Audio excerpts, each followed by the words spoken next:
This is the Big O Show. This is the Big O Show. All righty, there he is. Good morning, my brother. How are you doing? How are you? It's good to be on with you. This is nice. It is nice. It is nice running into each other in the combine, the Senior Bowl for the last 20 years. So it's good, man. You never know. Small world, right? How the world changes. Radio, television is not the same anymore, and all of this is kind of taking over all these. It's cool. Platforms. Streaming is the way of the future. You have embraced it. You've done a great job. Got an awesome show. I'm excited about this, man. I really am. Thank you, my brother. I appreciate you. I'm looking forward to getting back on the road, dude. I haven't gone on the road the last 2 years. Oh, wow. So next year, I'm going to be unleashed again and go on the East, West, and Senior and Combine and all that good stuff. So I'm looking forward to getting back in the mix. All right, so talk to us a little bit. First of all, you broke the Gesicki story, and what did you learn from that? What was behind tagging him? You got any info on that? Yeah, I mean, I think it's really just where the tag number is. I mean, it's $10.9 million. You know, the tight end market is the top is 15. I don't know if Gesicki will get there, but you figure he would like to get pretty close. So let's say he ends up with a deal for, I don't know, 13, 14 million. You know, the tag is 10.9. So the tag is basically a bargain. And, you know, I think all sides would like to get a deal done. Nobody wants the tag. The team doesn't like it because it's a cap hit all at once. It's just a $10 million cap hit plus. Player doesn't like it because there's no long-term security. So, you know, I think they would like a deal getting done. But if he had to play on the tag, it's not a huge sum for a rising player who is, you know, probably not a complete tight end, but at what he does, very good at it. Yeah, I love him, and I think for Tua, get a big target like that, I think is really important. Get guys with range. I think it really helps a lot. What about the talk that he could challenge it and that he's more of a big wide receiver than he is a tight end, and he could challenge the tag and want a bigger tag? What's the story behind that? Yeah, I mean, I think that would probably go into what he eventually gets in a new contract, knowing that a possible grievance could be coming. You know, we've seen some of this in the past. Jimmy Graham, for instance, tried to fight it several years ago. Man, that was a long time ago, 8 or 9 years ago, I believe, did not win despite being in a similar situation. It is, you know, a lot of times teams and agents get together and agree on something in the middle. So theoretically, if the Dolphins were so inclined, they could basically agree to split the difference and do something in between the tight end and receiver tag if they wanted to kind of avoid a grievance and avoid this whole thing. If they hold firm, obviously there's a risk, but history is not on the side of Mike Gesicki. So, you know, my guess is at the end they're able to do a deal that kind of blends all this together. But, you know, I'd say it is a challenge going forward. Ian Rapoport joining us. You can catch him every week here, Wednesdays at 10:10 here on the Slomin's Look Around the NFL.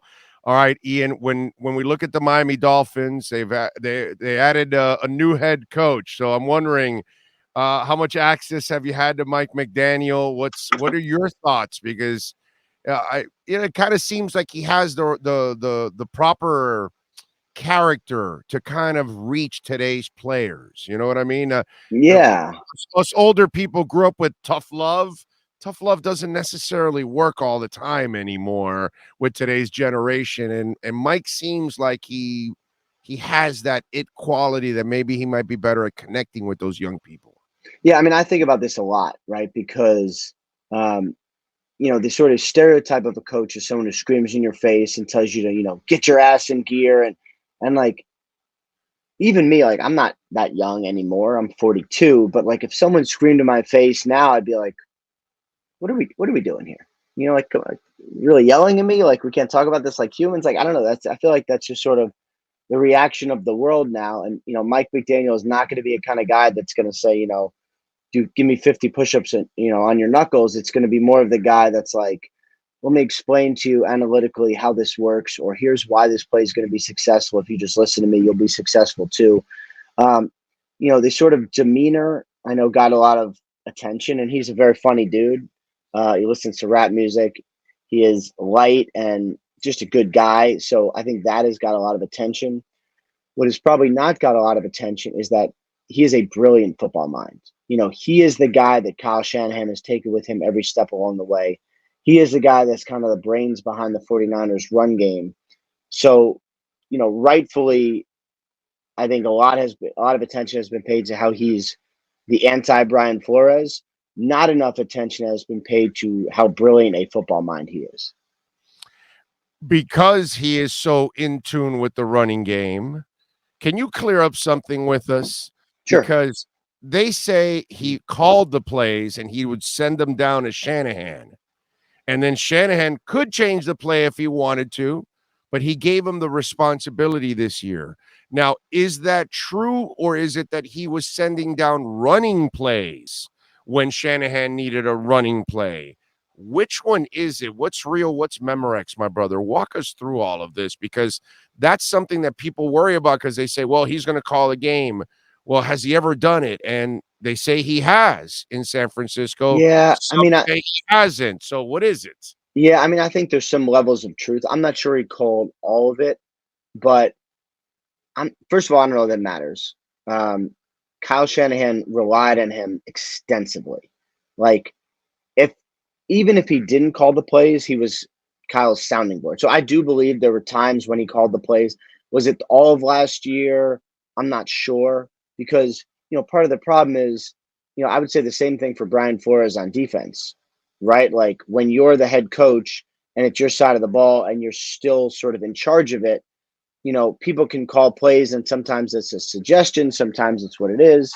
Sometimes you say, hey, like, you call this drive and I'll call the next drive. Sometimes someone's involved in, doing the game plan, but the other guy calls it. Like, it's definitely not as sort of cut and dry as everyone thinks. But I know that Kyle Shanahan relied on him, like, overwhelmingly, not just last year, but like the last 10 years. How active will Miami be in free agency? Because you talk about the run guy. He's an expert at it. Miami drafted a bunch of guys that I don't believe they're this bad. I just think they weren't coached up. And I think a couple of those guys will end up coming through when it's all said and done. But still, Ian, they need help on the line. And, I look across the state and I see Ryan Jensen and I say, that would be the perfect center for the Miami Dolphins and for Tua. So talk to me. What do you hear? Will Miami be active in free agency, and especially in the O-line? Yeah, I would think they're going to be active in free agency. Could sign, could they sign a corner? Possibly. O-line, possibly. Could certainly do some moves at receiver, and add some weapons there. Figure out what to do with Devontae Parker. There's some things that they could do. O-line is definitely important. I would be curious to see what this O-line, how they function in a completely new system, though. And that's what's going to be interesting. It's like same thing with the running backs. Like, I don't know that the Dolphins need new running backs. This is going to be a new system. And if you look at the actual guys that thrived with the 49ers, they're not all household names. I mean, like, let's say on the offensive line, like Laken Tomlinson was traded for nothing, and he wanted to be a Pro Bowler and is probably going to make $10 million this year. Like, guys thrive in that system that don't thrive in other systems. So it's going to be interesting to see what the current players look like in this new scheme. Yeah, I'm looking forward to it. All right. 2 huge stories yesterday, domino effect for each one of them. Aaron Rodgers, we thought everything was going on by hiring the coach that in Denver, that they were trying to get Rodgers. So that didn't end up happening. Why did Rodgers choose to stay? Was it strictly about money? Did they, Gutekunst and him, have some kind of a peace pipe and get together here? Walk us through how this looks so ugly a year ago, and 12 months later, here he is, 4 years, 200 million, and I believe you reported 153 million guaranteed. Yeah, I mean, the Packers did an incredible job. They honestly did. I mean, it's like if you have a, if you have a fight with your wife or your husband, and you have a, absolute screaming match, everyone's yelling and crying and throwing things. there's only two options. You can never be together ever again, or you can say, we're going to fix this relationship so this never happens. And basically, what the Packers did was fix this relationship so this never happens. They communicated a lot. They had endless meetings. Rodgers, instead of, when they lost in the playoffs, Rodgers could have flown home on the jet and never looked back. Instead, he stayed 3 or 4 days with Matt LaFleur doing game planning. He was all in on trying to fix this thing, and they were all in on communicating with him. So they did a really, really good job of recruiting their own player and making him feel important and special. And people use that as like a negative against Rodgers. To me, like, even though he's great, he still wants to feel like he's loved, for lack of a better way of saying it. I think they did a great job of showing him the love. I almost got the feeling too, believe it or not, that I think it was important for him to kind of end in Green Bay because he's kind of seen other people leave, and he kind of showed a little emotion about his connection with the fans, his teammates, the team overall. It almost felt like, yeah, of course the money's great and the relationships you've got to repair, but it almost seemed like he also wanted to kind of end it in Green Bay. I think there was some of that legacy and all of that, but then so I agree that he wanted to play with one team, he wanted to do all that, but I would also say Green Bay gives them the best chance to win the Super Bowl. And I know they didn't win it this year, and they could have, and they were the number one seed and all that. But like, look around, they got great players. They got Devontae Adams still in the fold. They got a great shot to win the Super Bowl every year.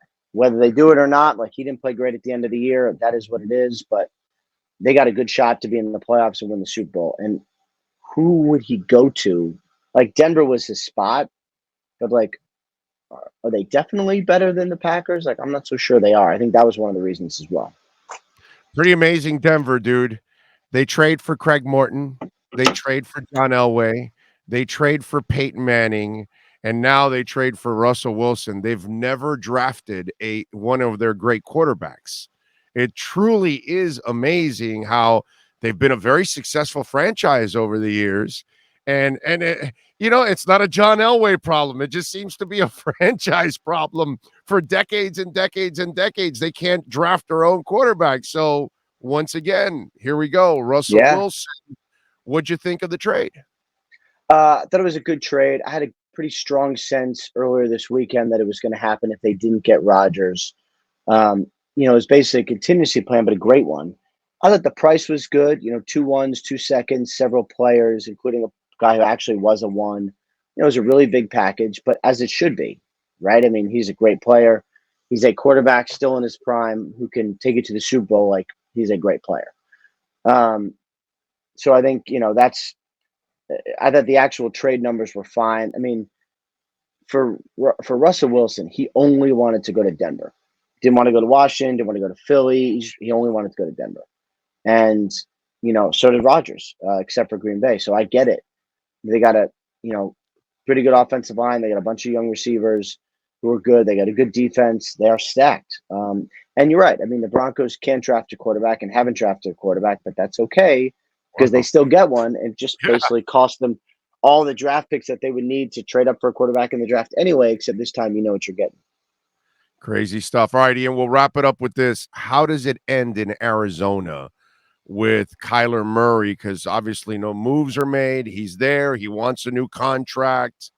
How does it all break down right now in Arizona? Because you got to question, is he worth the new contract? And I think that's kind of what they're weighing in Cleveland and a couple, when you get to that threshold that you got to give the guy the money. Yeah, I mean, it sounds like he wants a new deal before the draft. It's really a matter of when you give him a new deal, right? Because at some point he's going to get a deal. I mean, either he's your guy or not. He seems to be their guy. If you do a new deal before the draft, you kind of beat the other quarterbacks. So Lamar Jackson doesn't come in and get, 50 or beat Aaron Rodgers. I mean, yes, the quarterback market probably shifted with Rodgers, but, is Kyler going to get more than Mahomes? Maybe, but maybe not. So, like, it is a pretty clearly well-defined market. You have Dak at 40, you have Josh Allen at 43, you have Mahomes at 45, you have Rodgers at 50. Somewhere in there is Kyler Murray. So I think it'll be a deal they could get done. It's just a matter of, and he's pushing for it. So maybe they say, you know what, let's just do it now anyway. Crazy stuff. Follow him on Twitter at Rap Sheet. And of course, you can catch his work. Breaking news all the time on Twitter, on the NFL Network, always doing his thing. Ian, thank you, my brother. We will catch you next week, my friend, right here on the Slomin's Look Around the NFL. Thank you, man. Look forward to it. Take care. You got it, baby. There you go. Ian Rapoport.